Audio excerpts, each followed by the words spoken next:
존경하는 우리 이 국민 여러분, 또 사랑하는 당원 동지 여러분, 이제 4.15 총선이 그야말로 며칠 안 남았습니다. 4.15 총선은 뭐 우리가 이 토착 빨갱이들과 싸우는 데 있어서 뭐 과정인데 전화 좀 받아주시겠어요?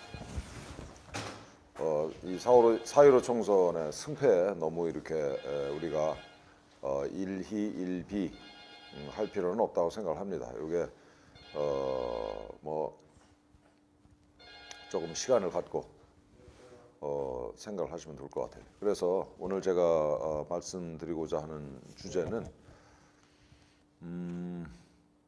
우리가 싸우는 상대방이 얼마나 뭐 다들 알고 있는 거지만 얼마나 이게 사악하고 위선적인 집단인지 그 정체를 좀 우리가 알고 싸워야 될 것 같아요. 정말 무서운 놈들입니다. 그래서 이렇게 소개를 드리고 싶은 책이 있는데 뭐 제가 쓴 책이에요. 이게 며칠 전에 사실은 출판이 됐습니다. 제목이 좀 특이한데 왜냐하면 그러하니까 라는 제목의 책입니다. 제가 뭐 감히 자부하건대 볼만한 책입니다. 이 내용은 크게 한 뭐 4부 정도로 구성이 되어 있어요. 첫째는 주로 이제 한일 관계에 관한 책인데 아시다시피 제가 파면당한 이유 중에 하나가 문재인 정권의 이 반일 선전 선동은 대한민국의 발전을 위해서 생존을 위해서 대단히 해로운 정책이다라고 제가 대놓고 몇 번이나 얘기를 했잖아요. 그래서 한일 관계를 이 문재인 정부가 어떤 식으로 망가뜨리려고 애를 썼는지 그리고 그 하나하나에 대해서 제 생각을 정리한 게 이제 이 책의 일부고요. 두 번째는 제가 이제 문체부 공무원으로서 이제 25년 동안 일하면서 이 했던 일들을 쭉 정리를 했어요. 공무원이 했던 일들이 뭐 이렇게 우리 얼핏 들으면 어떻습니까? 굉장히 무미건조할 것 같죠. 그런데 재미있게 또 의미 있게 이 하나하나를 다 정리를 했습니다. 그래서 보시면서 전혀 지루하지 않게 책을 보실 수 있을 거예요. 정말 재미있게 공무원들이 하는 일이 그렇게 뭐 이렇게 소리만 작성하고 그런 일은 아닙니다. 특히 중앙부처 같은 경우에는 이 문제 해결 과정이라고 해도 과언이 아니에요. 물론 이제 저는 열심히 일을 했기 때문에 남들 안 하는 일, 또 남들이 이렇게 힘들어서 이렇게 옆으로 제쳐둔 일, 뭐 이런 것들을 제가 나름 이렇게 다 풀어 왔기 때문에 흔히 공무원이 하는 일 하면 생각나는 정해진 일을 이렇게 뭐 문서로 이렇게 주물럭거리는 그런 얘기를 쓴 게 아니고 이 문제가 생기면 그 하나하나를 어떻게 이제 해결해 왔던가. 예를 들면 대표적인 예로 뭐 이런 게 있습니다. 이 90년대 이제 후반에 어떤 일이 있었냐면은 그때까지만 해도 우리나라에 이제 자동차 극장이라는 게 없었어요.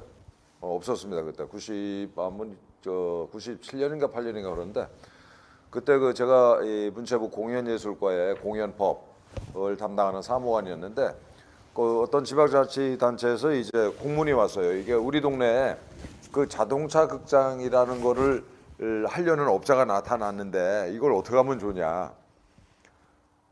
그때까지 대한민국에 이 자동차 극장이라는 게 없었으니까 자동차 극장과 관련된 법도 없었어요.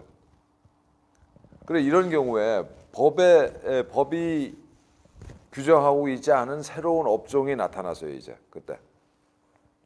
그럼 이런 일이 생기면 대부분의 공무원들은 어떻게 반응하냐면은 법에 없으니까 그건 불법이다 해서 안 된다. 이게 이제 전형적인 이제 공무원의 태도고, 그거보다 조금 나은 공무원은 뭐라고 얘기했냐면은 법이 만들어질 때까지 기다려라. 이런 공무원이 있고, 저같이 극소수의 공무원은 법이 금지하고 있지 않기 때문에 원칙적으로 이건 합법이다. 라는 게 이제 제 입장이었었어요. 그런데 이제 문제가 하나 있잖아요. 이게 자동차 극장인데 이게 누구나 자동차를 타건 안 타건 이 트인 공간에서 이 영화를 상영하는 거니까 거기서 만약에 청소년 관람이 이 불가능한 게 19금 영화를 틀면 어떡하냐 도대체가. 이게 이제 걱정이 됐죠.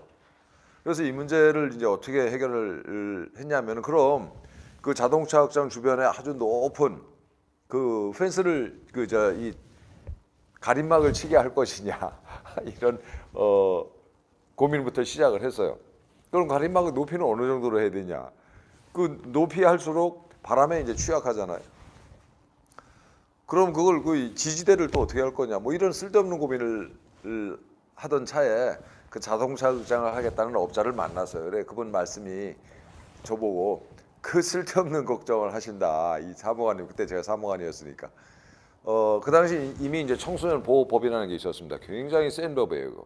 그러니까 청소년이 이 관람하면 안 되는, 또는 뭐 이렇게 접하면 안 되는 이런저런 매체를 청소년들에게 보여주면 뭐 징역 3년 뭐 이런 식의 굉장히 센 법률이 있는 마당에 자동차 극장 업자들이 그 짓을 하겠냐? 듣고 보니까 맞더라고요. 그래서 이제 그 전국 지방자치단체에 공문을 보냈습니다. 자동차 극장 신청 들어오면은 다 허가를 해주되, 다른 뭐 이런저런 법률이 있을 거 아니에요. 농지법이랄지 뭐 산림법이랄지. 그리고 이제 이 차를 이게 주차를 해놓는 거 아니겠습니까?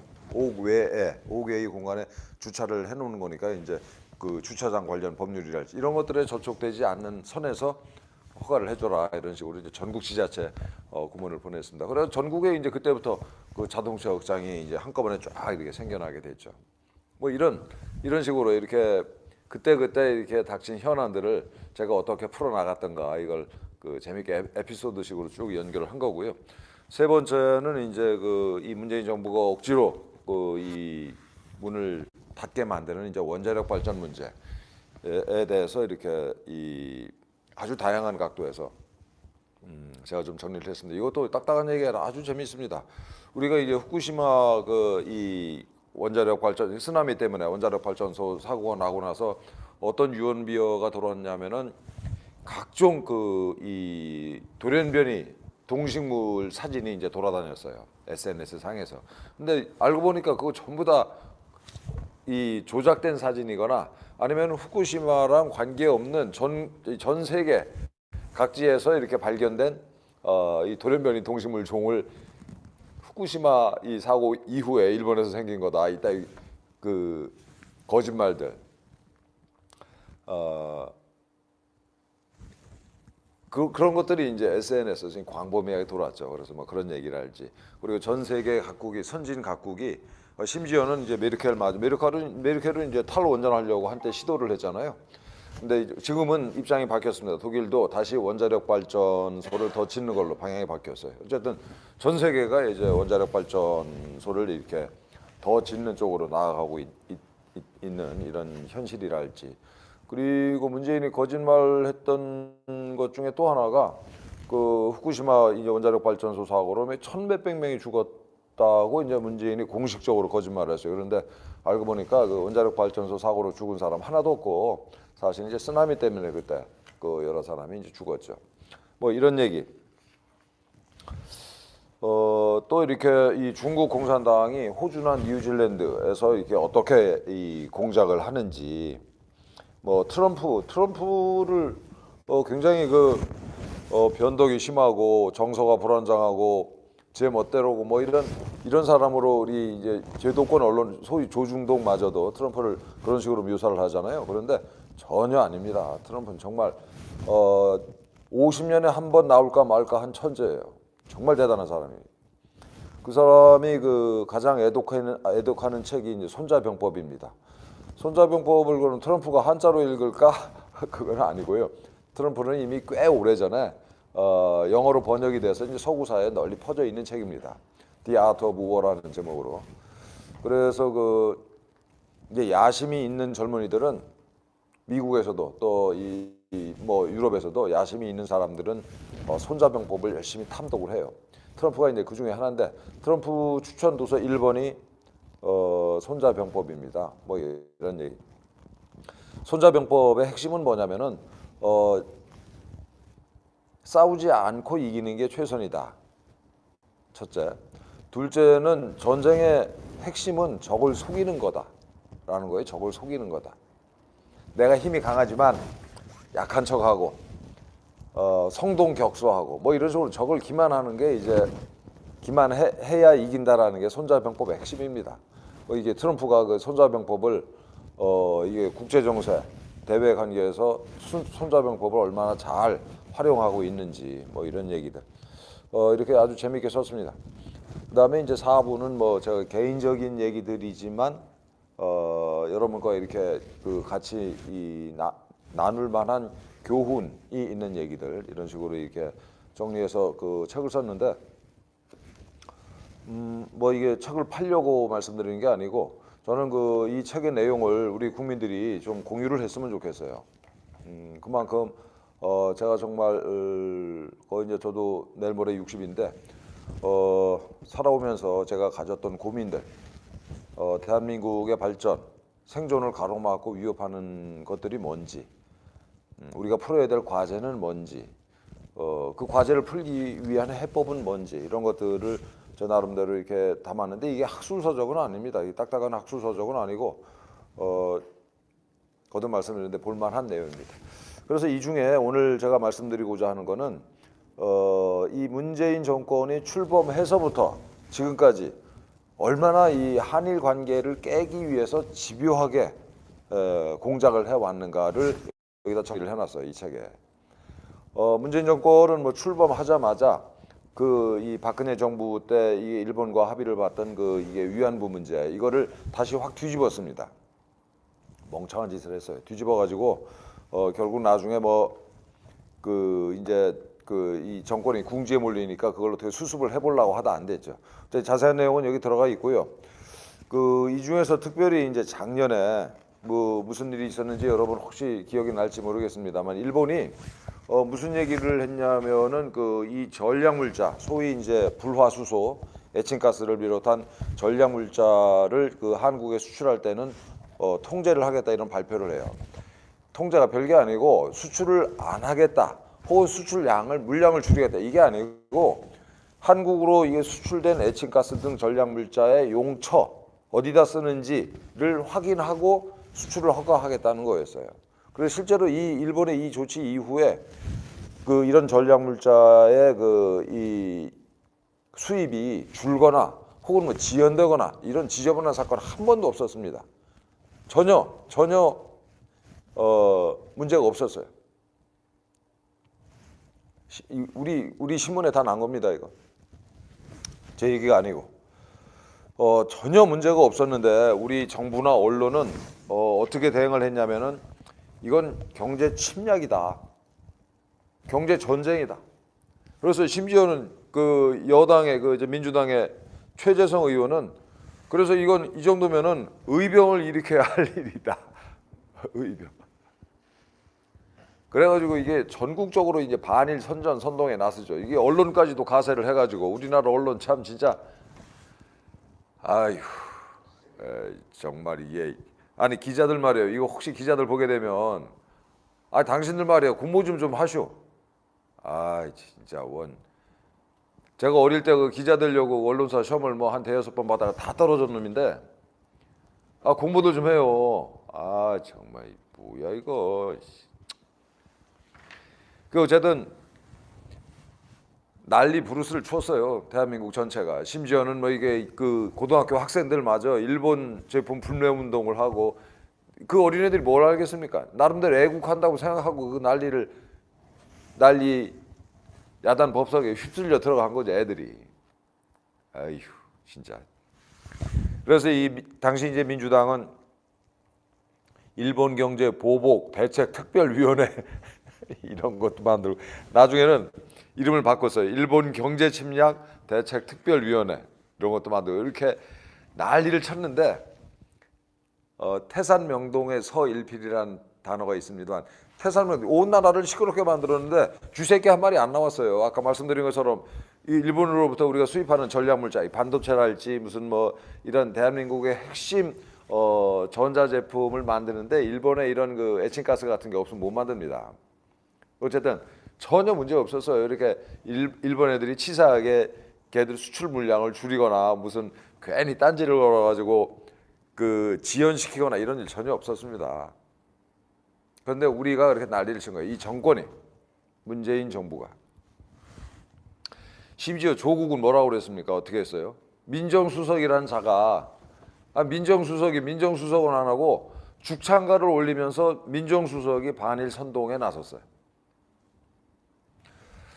자, 그래서 이 짓을 이 목적은 뭐 간단한 거죠. 이게 결국은 나중에 이 정부가 어디까지 몰고 갔냐면은 그 지소미아 한일 정보 교류 협정을 파기하겠다라고 결국 본색을 드러냈어요. 문재인 정부가. 그래서 지소미아 파기를 실제로 하려고 그랬습니다. 그런데 막판에 미국 정부가 개입해가지고 이걸 막았죠. 그러니까 문재인 정부가 이렇게 반일 선동에 그야말로 근거 없이 사실을 날조해가지고 반일 선동에 이렇게 나선 이유는 한일 관계를 먼저 깨뜨리고 그 다음에 한미일 관계를 깨뜨리려는 거죠. 친북, 종중하려는 거죠.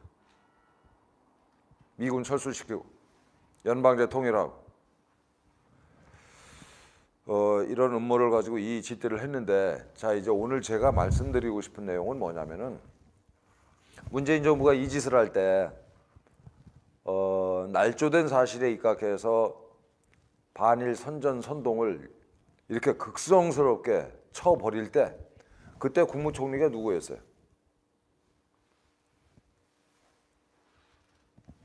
이낙연입니다. 종로에 출마한 1번 이낙연.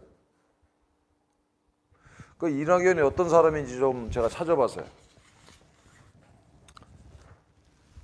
이낙연 씨는 원래 동아일보 기자였죠. 1990년부터 94년까지 이제 3년 내지 4년 동안 동경 특파원을 지낸 사람이에요. 일본어에 아주 능통합니다. 그리고 국회의원이 돼서는 한일의원연맹 부회장 겸 간사장을 한 사람이에요. 그러니까 일본이 어떤 나라인지 알 만큼 다 아는 사람이죠. 지난 4월 4일 날 이낙연 후보가 유세를 하고 이제 기자들이랑 만났는데 그 기자들 중에 일본 기자가 있었던 모양이에요. 근데 이 사람이 이제 한국말을 못해서 떠듬떠듬 질문하니까 이낙연 씨가 뭐라고 얘기했냐면은 일본 말로 질문해라. 내가 다 알아들으니까. 이 정도로 일본에 대해서 잘 아는 사람이에요.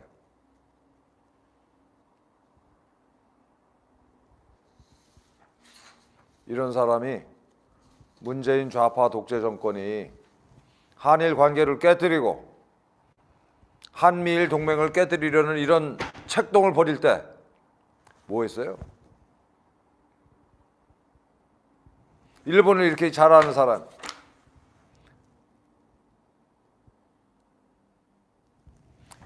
지금 종로에서 지지도가 1등이라고 합니다. 이낙연 씨가.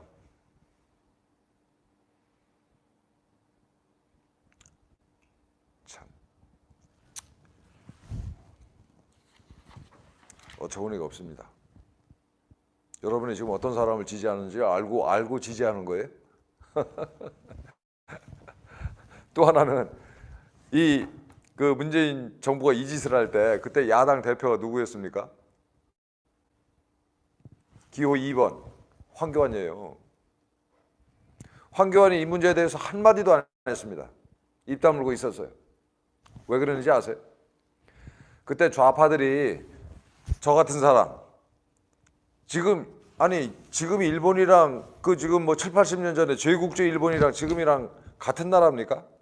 전혀 다른 나라잖아요. 그땐 군국주의, 제국주의 일본이었고 그 제국주의, 군국주의 일본은 미군에 의해서 패망했고 그 이후에 자유민주주의, 시장경제라고 하는 핵심 가치를 우리와 공유하는, 또 65년 한일협정 이후에는 한국 경제 발전을 위해서 아주 긴밀한, 세계에서 가장 긴밀한 경제 협력 관계를 맺고 있는 우리 우방이잖아요. 아니 어떻게 일제시대 때 일본과 지금의 우방을 같이 놓고 봅니까? 전혀 다른 나라죠, 둘은. 더군다나 대한민국의 생존, 반도체 생산을 위해서는 일본 애들 도움 없이는 안 된다니까요. 이거 뿐이겠어요? 며칠 전에는 정세균 총리가 뭐라고 얘기했어요? 일본이랑 통화 스와프 체결했으면 좋겠다라고 얘기했잖아요.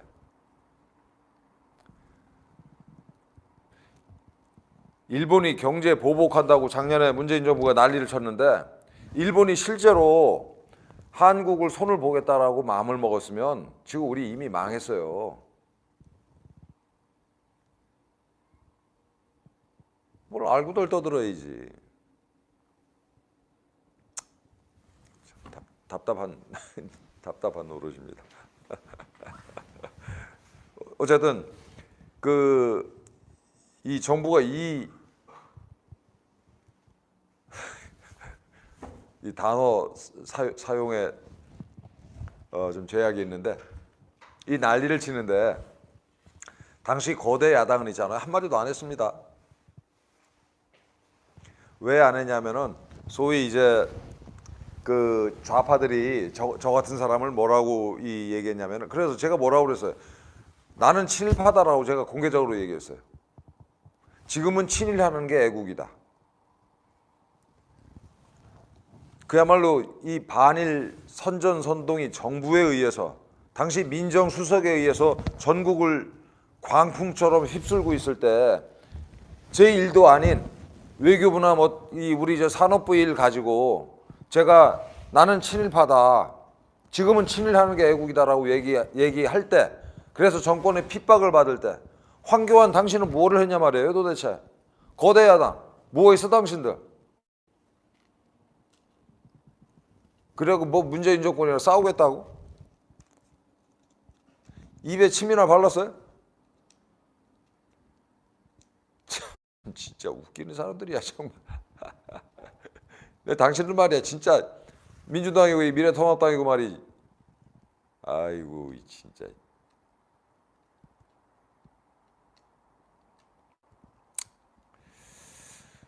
그때 이 조국이가 반일 선전 선동을 하면서 김남주라는 자가 있어요. 이 김남주가 이 죽창가라는 시를 썼는데 죽창가를 이제 본인 페이북에 올렸습니다. 죽창가를 쓴 김남주는 어떤 사람이냐면은 1979년에 그 남조선 민족해방전선이라고 하는 그 지하 빨갱이 조직이 검거가 돼요. 난민전입니다. 약칭. 근데 이 단체는 살벌한 놈들이에요. 이렇게 무장 폭력 혁명을 통해서 대한민국을 사회주의 국가로 만들겠다라는 생각을 가지고 있던 놈들이에요.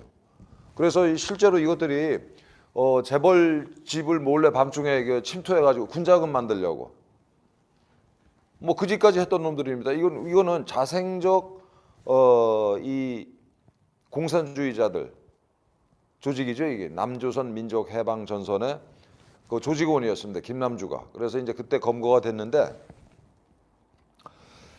이 사람이 이제 1984년에 그 형을 살면서 감옥에서 역시 이제 그 사상범 김정익이라고 하는 사상범을 만나게 돼요. 그래서 김남주가 이게 김정익을 이제 교육을 시키는데 그 김정익 씨가 자기가 김남주한테 교육받은 내용을 책으로 써서 나중에 발표를 합니다. 수인번호 3179라는 책인데 큰 도서관에 가면 있습니다. 한번 찾아서 읽어보십시오.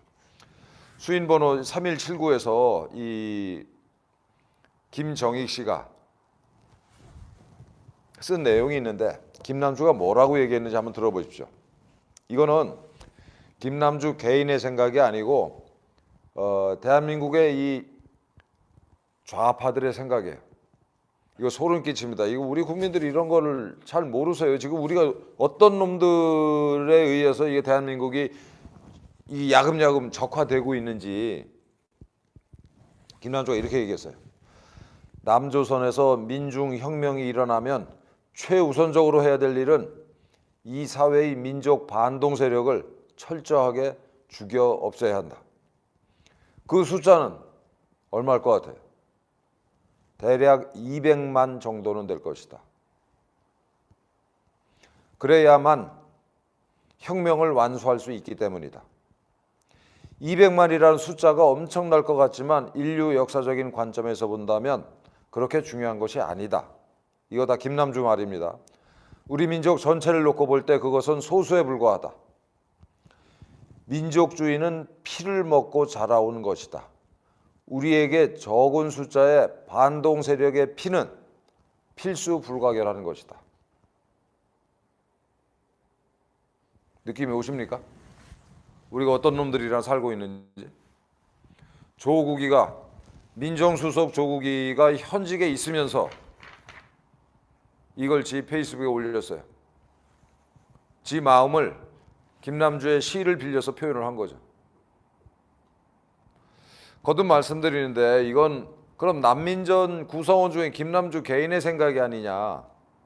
천만의 만만의 말씀입니다. 빨갱이들의 생각이 기본적으로 이래요. 얘들이 이런 생각을 하게 된 배경 중에 하나는 모택동이 일으킨 문화혁명이에요. 문화혁명이 뭐냐면은 이 본질은 이제 모택동과 이게 소위 이제 주화파 이제 우선 경제 발전을 해야 된다. 이게 등소평류의 생각을 가진 사람들이 있어서 유속이 등소평 이 주자파. 그런 생각을 가진 사람들한테 이제 등소평이 권력을 뺏기니까 권력을 되찾기 위해서 이제 권력 투쟁을 일으켜요. 어린애들 동원을 해가지고 10대 애들 동원해서.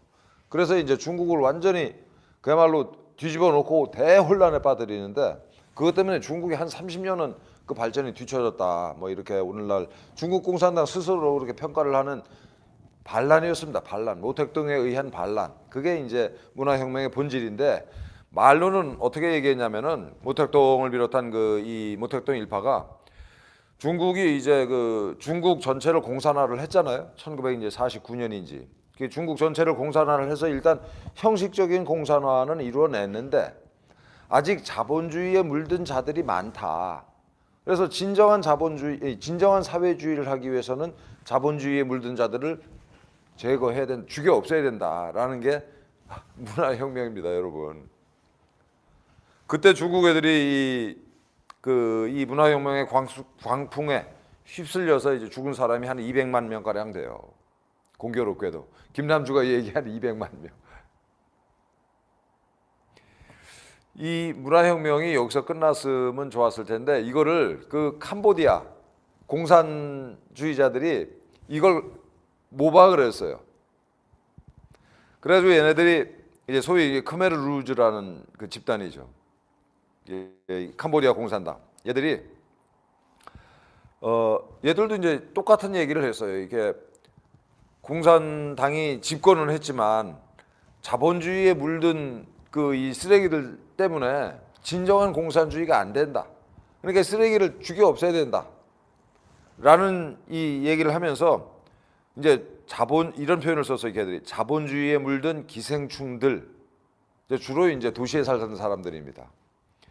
기생충들을 다 죽여 없앤다고 해서 인구의 4분의 1. 여기서도 공교롭게 한 200만 명 죽였어요. 총알이 아깝다고 그래가지고 10대 애들 시켜가지고 때려 죽였어요. 꽃괭이나 삽 이런 걸로 머리를 때려서. 그래서 이제 소위 킬링 필드라고 오늘날에도 저 캄보디아 가보면은 두개골이 깨진 해골들 쫙 모아서 전시해 놓은 공간이 있습니다.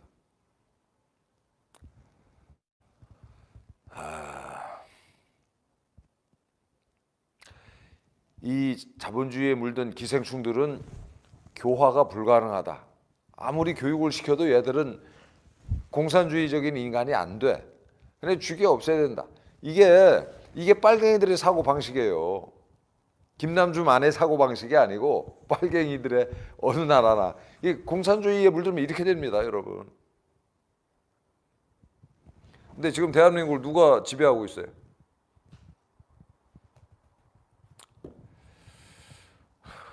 소름 끼치죠.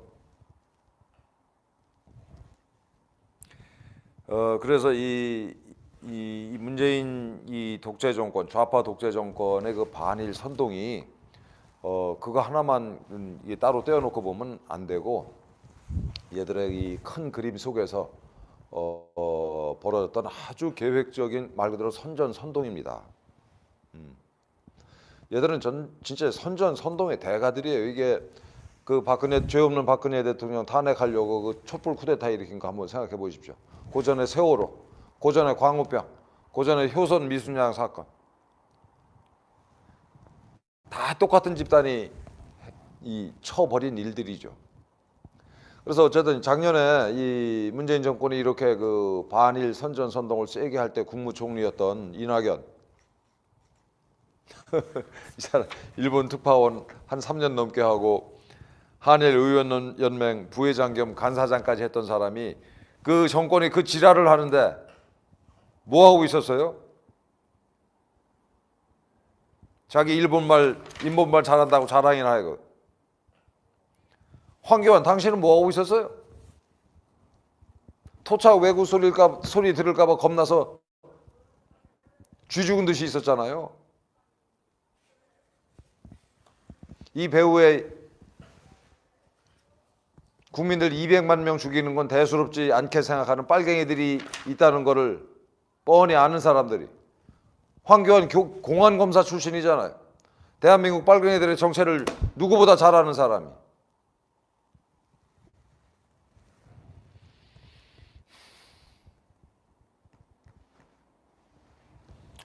총리식이나 지낸 당신들, 나보다 나이도 많고 그렇지만 당신들한테 내가 경호처를 쓰고 싶은 생각이 전혀 없어요. 사람으로 안 보입니다. 그야말로 일말의 양심이라도 있으면 국민들한테 사과하고 사퇴하십시오. 제가 종로에 출마한 군소정당 후보로서 드리는 말씀이 아니고 국민의 한 사람으로서 드리는 경고입니다. 경고. 이 우리 국민을 언제까지나 개 돼지로 보면 나중에 후회할 날이 올 겁니다. 자, 그래서 우리 국민 여러분, 그리고 우리 그 시청자 여러분, 제가 이제 오늘로 이제 세 번째 이 영상을 찍었는데 한 번씩 생각을 한번 해보십시오. 이게 대한민국의 오늘과 내일을 위해서 너무나 중요한 주제들이에요. 그래서 이 영상을 좀 널리 공유를 하고 전파를 했으면 좋겠습니다. 그리고 다시 말씀드리는데 이 책 정말 괜찮은 책입니다. 여러분들 보시면서 무릎을 치시고 또 시간 가는 줄 모르고 읽으실 거예요.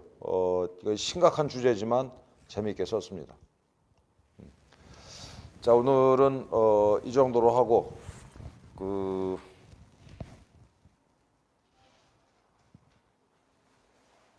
오늘 수고들 하셨습니다. 특히 이제 오늘 제 유세 현장에 나오신 우리 동지 여러분 정말 눈물 겹도록 감사합니다. 제가 열심히 살겠습니다. 고맙습니다. 마치겠습니다.